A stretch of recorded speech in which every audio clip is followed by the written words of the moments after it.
Olá, no Conectividade de hoje vamos conhecer a plataforma digital com a programação completa dos Arraiais do Maranhão para aproveitar os últimos dias de junho com o melhor das brincadeiras do nosso São João. No estúdio, uma entrevista com Marcos Kanagawa, empreendedor com habilidades em inteligência artificial. Temos também os quadros Explica Aí, Conexão Parlamentar com os resumos das ações que marcaram a semana no Legislativo e ainda oportunidades de cursos, vagas e editais abertos. Eu sou Natália Macedo e o Conectividade começa agora.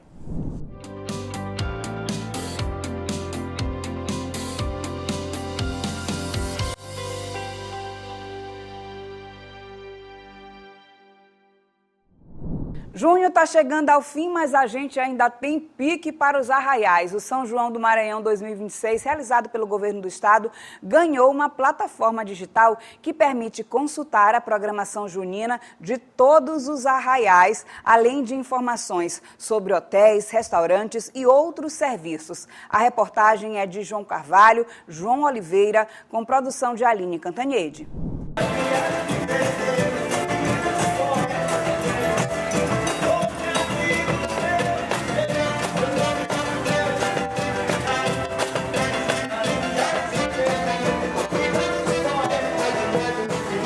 São João do Maranhão começou e tem arrastado muita gente para os arraiais. A variedade de brincadeiras é um forte atrativo, principalmente quando se tem uma preferida, aquela do coração. Para facilitar a vida destes seguidores, o governo do Maranhão, por meio da Secretaria de Estado da Comunicação Social, criou o aplicativo São João do Maranhão 2026. Criado em 2022, o aplicativo tem sido aprimorado todos os anos, oferecendo novas funcionalidades. Tanto no aplicativo quanto no site a gente tem um mapa disponível, onde ele mostra exatamente onde está tendo cada um dos arraiais. Quando a gente abre esse mapa, ele te dá a programação daquele arraial, o endereço e abre direto nos aplicativos de geolocalização que a pessoa possa ter no seu celular. O aplicativo reúne mais de 700 atrações distribuídas durante os 70 dias de programação oficial. Ao acessar o aplicativo, a pessoa tem todas as informações a respeito do São João do Maranhão, inclusive a programação dos arraiais, de forma que ela pode se deslocar facilmente entre um ponto e outro. Nós estamos aqui no Arraial da Ressurreição, que fica no bairro Anjo da Guarda. Se eu quiser ir para o Arraial do Ipem, basta procurar a programação de lá, pegar o caminho em direção ao Arraial do Ipem, chegar por aqui e aproveitar a programação que está tendo no local. Em uma noite, tu consegue fazer a tua programação personalizada numa aba separada só com aqueles arraiais que tu gosta mais ou então com aquelas apresentações que tu não quer deixar de assistir. Então foi uma preocupação que a gente teve esse ano e que é uma das novidades também. A cada ano, o número de downloads do aplicativo aumenta, uma prova de que o serviço tem a aprovação popular. Essas mudanças no aplicativo, como localização do arraial, isso fez com que o público aderisse cada vez mais ao produto, né? Então, a tendência é que o aplicativo se desenvolva cada vez mais e surpreenda a necessidade do público do Maranhão.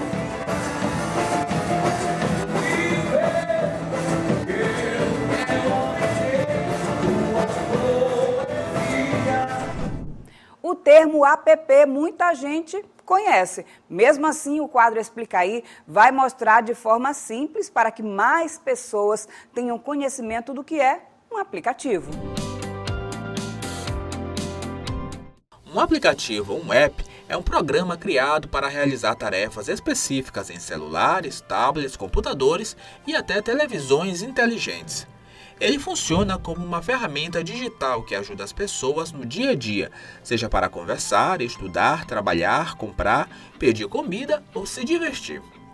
Os aplicativos são desenvolvidos por programadores e podem ser baixados em lojas virtuais como a Google Play Store e a Apple Store. Alguns são gratuitos, enquanto outros são pagos ou oferecem recursos extras mediante assinatura. Hoje, os aplicativos fazem parte da rotina de milhões de pessoas, porque tornam diversas atividades mais rápidas e práticas. Redes sociais, bancos digitais, serviços de transporte e plataformas de streaming são exemplos de apps que transformam o modo como nos comunicamos, trabalhamos e acessamos informações. É isso aí, agora todo mundo já sabe o que é e para que serve um aplicativo. No próximo bloco a gente conversa com Marcos Kanagawa, empreendedor com habilidades em inteligência artificial. Eu volto já.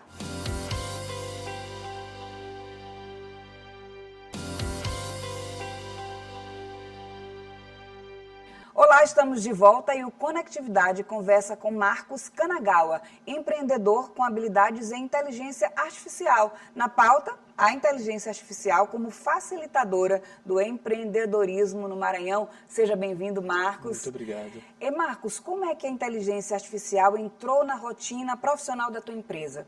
Foi decisivo para a gente. Ela permeabilizou a empresa por completo.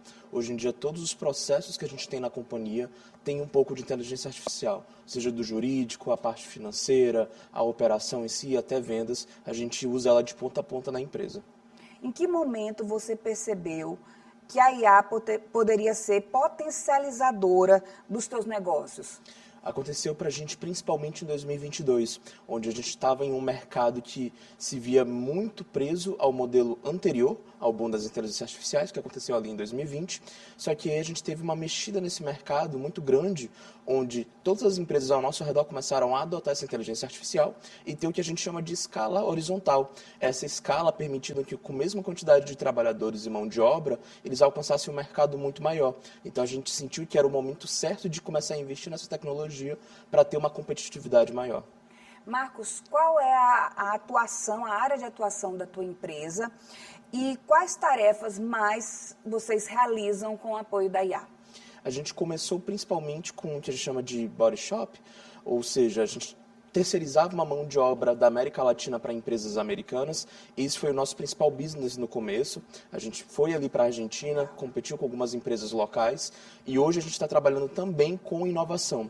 Então a gente parou de apenas prestar serviço, onde a gente preparava uma mão de obra para o estrangeiro e a gente passou a desenvolver tecnologia aqui no Brasil, que virou um novo grande objetivo da empresa.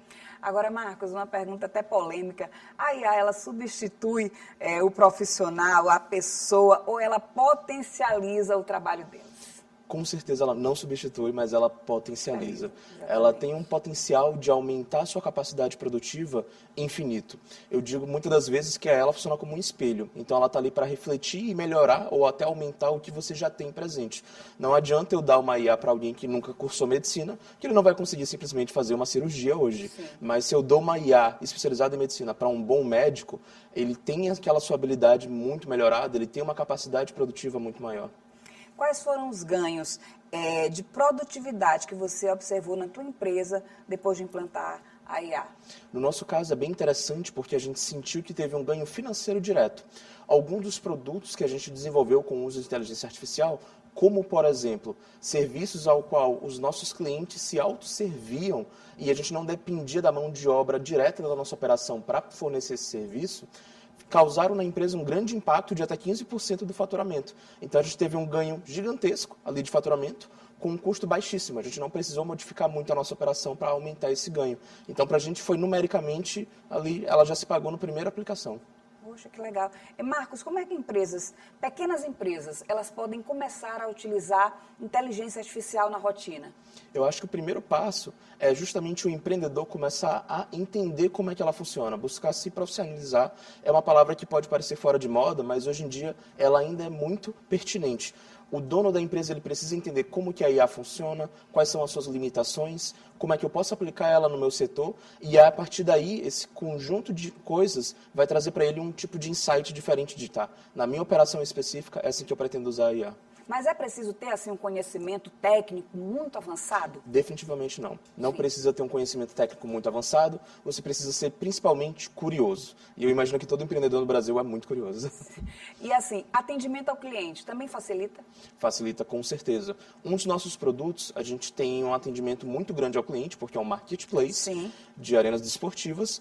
E a gente tem ali, muitas das vezes, algumas situações que elas são bem mapeadas pelo nosso atendimento, onde elas demandariam um fluxo, trazer um atendente para aquela ação específica, ver a solução, ver as situações variáveis, e para IA isso é questão de segundos. Então, quando o chamado é aberto com a gente, a partir do momento que o cliente traz todas as situações ali, a nossa IA verifica tudo e ela já diz, olha, o seu caso é esse aqui, está aqui a solução.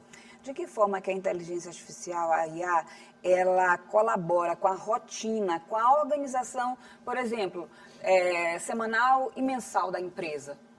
Marcos. Ela colabora principalmente quando a gente planeja o que a gente vai fazer naquela semana, o que a gente vai fazer naquele mês, desde o contrato que vai ser feito com parceiros pontuais, até como que a gente vai alcançar a meta mensal de faturamento da empresa. Então, a gente vê a IA ela entrando em qualquer um desses setores da empresa, nos ajudando estrategicamente a trazer esses insights que são cruciais para ter um planejamento ali da nossa operação. O que é que muda na gestão de tempo com a inteligência artificial, Marcos? A parte de tempo é bem interessante, porque eu sinto que quando a gente teve o advento da inteligência artificial, ela me trouxe muito do meu tempo de volta. Eu vou dar um exemplo que é atividades muito laborais, como fazer pesquisas intensas, buscar resoluções para problemas complexos, até um bate-boca rápido com um especialista, antigamente exigia tempo e dinheiro. Se eu quisesse entender mais profundamente sobre um assunto muito específico, eu precisava achar um especialista, ligar para ele, ocupar um horário da agenda dele, que muitas das vezes, se ele é um especialista, ele também está muito ocupado. Mas hoje, com a IA, pelo menos as perguntas mais introdutórias eu consigo ir tirando e eu procuro especialista de fato quando eu preciso da ajuda especializada dele. E assim a gente tem uma eficácia muito grande no nosso uso do tempo. Tanto o meu tempo é salvo, quanto o dele também. Agora, Marcos, o que a gente tem visto aí nas redes sociais é um boom de artes, textos criados por inteligência artificial. Quais são os cuidados que se deve ter no uso da inteligência artificial na elaboração de textos e imagens, por exemplo? A gente tem que tomar muito cuidado, principalmente dando o contexto do Brasil, que é um país que a gente tem um histórico muito grande com fraudes e golpes, onde a gente precisa começar a educar nossos familiares mesmo. A gente não tem ainda, de algum órgão centralizado, uma campanha para conscientização. O Brasil ele foi muito bem sucedido ao longo da história com grandes campanhas. Um grande exemplo é o cigarro e o tabagismo. No Brasil, hoje em dia é considerado fumar fora de moda. Mas se você for em alguns países da Europa, é uma coisa muito cotidiana. E essa ação e essa mudança de cultura partiu de um órgão centralizador. O governo veio numa campanha muito forte para combater o tabagismo. E a gente vai precisar, eventualmente, ter essa campanha para combater essas fraudes usando inteligência artificial. Mas enquanto essa ação ainda não acontece, depende muito do cidadão e do indivíduo de fazer isso dentro de casa. Então, educar a sua mãe a entender que, às vezes, um vídeo de uma amiga dela pode não ser verdade. Entender que, hoje em dia, é capaz de você reproduzir a minha voz, a sua voz, com um pequeno espaço amostral de dados. É até assustador, Marcos, mas essa questão da educação, isso é essencial, fundamental. Isso é fundamental. E, Marcos, assim, quais são os maiores erros que as empresas cometem ao começar a usar inteligência artificial? O erro mais comum que eu vejo hoje em dia é acreditar que a inteligência artificial ela vai ser um divisor de águas que vai fazer milagre. Então, a gente tem que tomar cuidado de novo, a questão de fraudes, né? Sim. A gente tem também no Brasil algumas fraudes que acontecem no formato de curso, digamos assim, onde você, na vontade de conseguir daquele empreendedor o dinheiro que ele está ali investindo na sua empresa, você vende para ele um sonho de que, olha, se você colocar IA na sua operação, magicamente os problemas vão desaparecer. Eu acho que esse ainda é o principal problema. O empreendedor ele precisa entender a IA antes dele colocar ela na operação dele. E quando ele não entende a IA de fato, quando ele não busca estudar um pouquinho, ter um pouquinho de curiosidade, ele só delega a atividade, provavelmente vai acontecer esse erro onde ele vai superestimar as capacidades que ela vai trazer para a companhia. Agora, Marcos, qual é o risco de dependência excessiva dessas ferramentas de inteligência artificial que podem ser usadas por empresas? Ótima pergunta. Essa resposta eu direcionaria muito mais aos funcionários do que até o dono da empresa. É muito comum hoje em dia você encontrar pessoas que estão delegando o processo crítico para a IA. Exato. E isso é arriscadíssimo, porque o processo de pensamento crítico é inerente ainda do ser humano. A gente não pode simplesmente pensar, bom, eu tenho uma dúvida, eu vou perguntar para a IA e eu não vou pensar 2 centavos em cima disso. A IA ela vai te trazer uma resposta, mas a gente tem que lembrar que o objetivo da IA é estar certa. Para ela, se ela soar muito confiante na resposta e a resposta estiver errada, ainda está ótimo, ela alcançou o objetivo dela. Então a gente tem que tomar muito cuidado, falo isso muito para os meus funcionários. Toma cuidado quando você passa algo para a IA e verifica. É simples, verifica. Tenha um pouco de desconfiança, porque às vezes ela vai te dar uma informação com muita convicção e às vezes a informação não existe. E como é que a gente pode fazer esse equilíbrio entre tecnologia e pensamento humano? Bom, eu acho que vem muito daquela escola a escola científica mesmo, questionar tudo. Aquela atividade que, quando a gente é pai, às vezes fica cansado de lidar com a criança tudo ela pergunta, por quê? Você fala, você tem que fazer isso e tomar banho. Mas por que eu tenho que tomar banho? Pra gente é tão óbvio, mas pra criança que é uma informação nova, ela precisa de uma justificativa. Por que eu tenho que fazer isso se não me agrada? E a gente tem que fazer esse mesmo exercício de uma criança com a IA. Ela vai trazer pra gente uma resposta, a resposta vai parecer boa, mas você tem que sempre se perguntar, por quê? Por que eu tenho que fazer isso? Marcos, quais são as ferramentas de inteligência artificial, de IA, que você recomendaria para quem está começando agora nos negócios? Abrir uma empresa, o que eu posso usar de imediato? Hoje em dia, para você começar, principalmente com a quantidade de opções que a gente tem no mercado, e todas elas têm algum certo método de pagamento, planos, eu recomendo muito você utilizar a do Google por um motivo muito específico, que é o Gemini. O Google é uma empresa que está estabelecida no mercado há muito tempo. Eles têm uma infraestrutura muito grande e entre todas essas empresas, é uma das poucas que consegue te fornecer um número muito alto de funcionalidades por muito tempo a um preço muito baixo. Então, o Google é muito competitivo. Para você que está começando, você que é dono de empresa, começa pelo Google, entende como é que ela funciona, vê as capacidades, porque o Google tem tudo lá, a Gemini, e depois você passa para uma Claude da vida, que seria um pouco mais técnica, da empresa Anthropic, que está mirando no IPO recentemente. Então, hoje em dia, as topo de linhas para o uso de massas, que vão ter um impacto significativo em qualquer companhia, é o Gemini do Google e o Claude do Anthropic.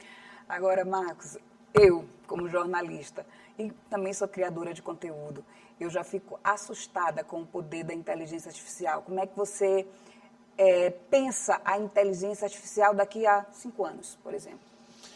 É uma pergunta muito boa e seria como, eu vou até te trazer uma reflexão, seria como a gente ir no passado, numa época onde a gente trabalhava com telefonia, né, onde você tinha um operador de telefonia, onde você ligava num orelhão e a pessoa te passava. Ficha! Exatamente, e tinha ali, era público, né, ninguém tinha o seu. E falar, você imagina como é que vai ser o futuro quando a gente puder usar um pedacinho de metal com um vidro nele e ver a cara da pessoa?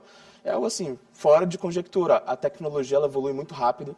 Desde a primeira revolução industrial, a gente vê que a gente tem um universo de um jeito, vem uma revolução de alguma tecnologia, e em 5 anos o mundo muda completamente. Eu já tive essa conversa com a minha família.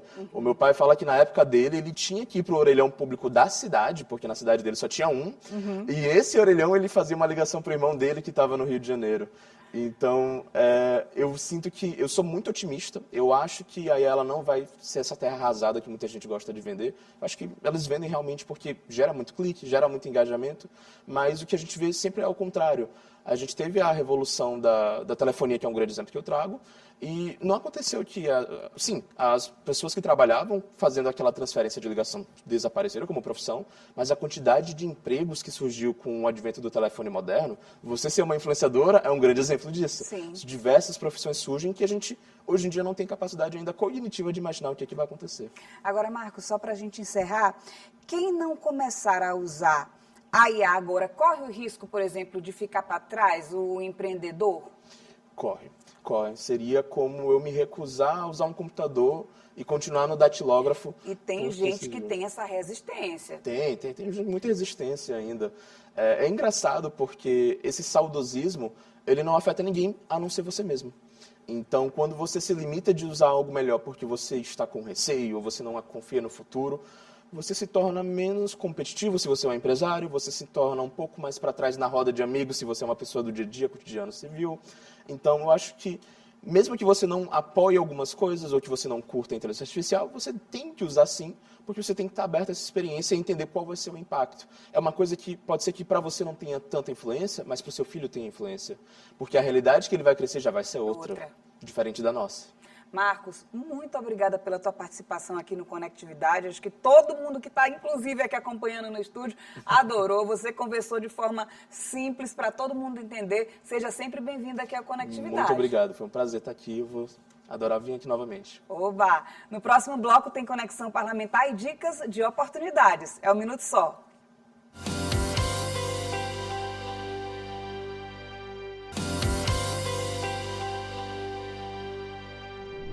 O Conectividade está de volta com um giro pelas ações que foram discutidas na Assembleia Legislativa durante essa semana, projetos de lei, propostas e decisões que impactam diretamente as nossas vidas. Durante os trabalhos no plenário, o deputado professor Marco Aurélio falou sobre a necessidade de mais autonomia da Universidade UEMASul na região tocantina. Na ordem do dia, deputados analisaram e votaram projetos de lei que seguiram para a sanção do governo do estado. Entre eles, o PL número 229/2026, de autoria da deputada Daniela, que dispõe sobre diretrizes para a implantação do Preparatório Estadual de Negócios para Mulheres Empreendedoras no estado. Na semana também teve reunião da Comissão de Constituição, Justiça e Cidadania da Assembleia Legislativa, que contou com a participação dos deputados Florencio Neto, Otelino Neto, Ricardo Arruda, João Batista II e Neto Evangelista, que é o presidente da CCJ. A pauta reuniu 30 matérias. Uma delas foi a medida provisória que propõe alterações no Estatuto dos Policiais Militares.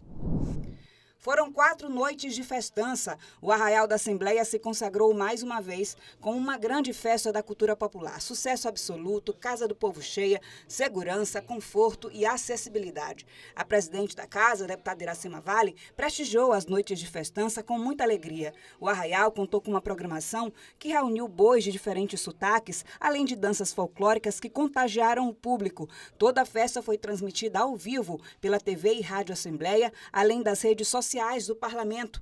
O tradicional Arraial da Assembleia deixou saudade.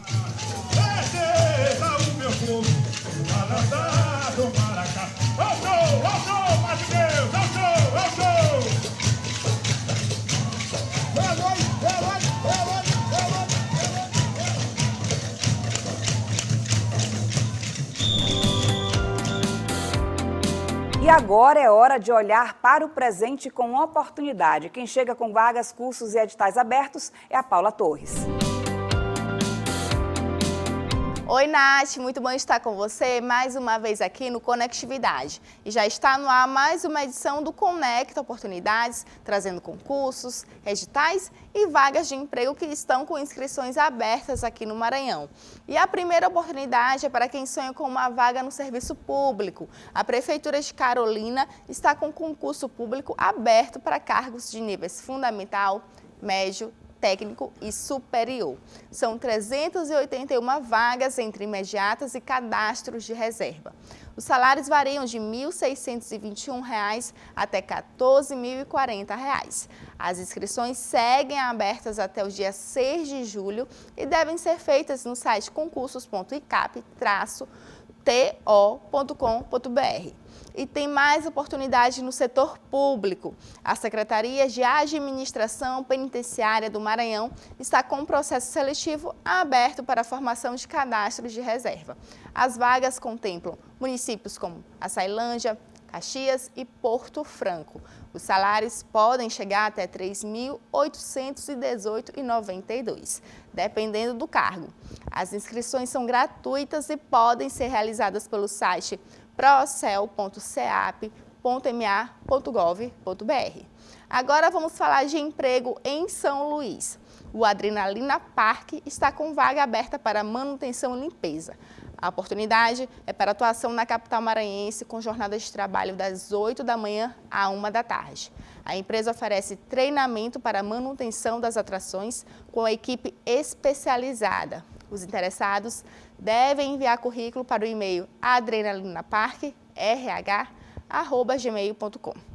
E tem mais oportunidade agora na área da saúde. O Hospital e Maternidade Natus Lumine está com vaga aberta para líder de atendimento no setor de gerenciamento de leitos. Os candidatos devem ter ensino médio completo ou estar cursando gestão hospitalar, além de disponibilidade para escala 12/36. Experiência na área será um diferencial. Os currículos devem ser enviados para o e-mail trabalhoconosco@natuslumine.com.br. Então aproveita as oportunidades, atualiza o currículo e compartilha essas informações com quem está em busca de uma vaga de emprego ou de uma oportunidade no serviço público. Semana que vem tem mais Conecta Oportunidades aqui no Conectividade. Eu te espero! Obrigada, Paula. O Conectividade de hoje fica por aqui. A gente conheceu a plataforma digital com a programação completa dos Arraiais do Maranhão para aproveitar os últimos dias de junho com o melhor das brincadeiras do nosso São João. No estúdio teve entrevista com Marcos Kanagawa, empreendedor com habilidades em inteligência artificial. Na próxima semana tem mais, sempre às 3 da tarde na TV Assembleia, canal aberto 9.2. Para rever o programa, acesse o site al.ma.leg.br/TV. O nosso canal no YouTube é o TV Assembleia Maranhão. Acompanhe também a nossa programação pelas redes sociais. Muito obrigada pela sua companhia e até o próximo programa.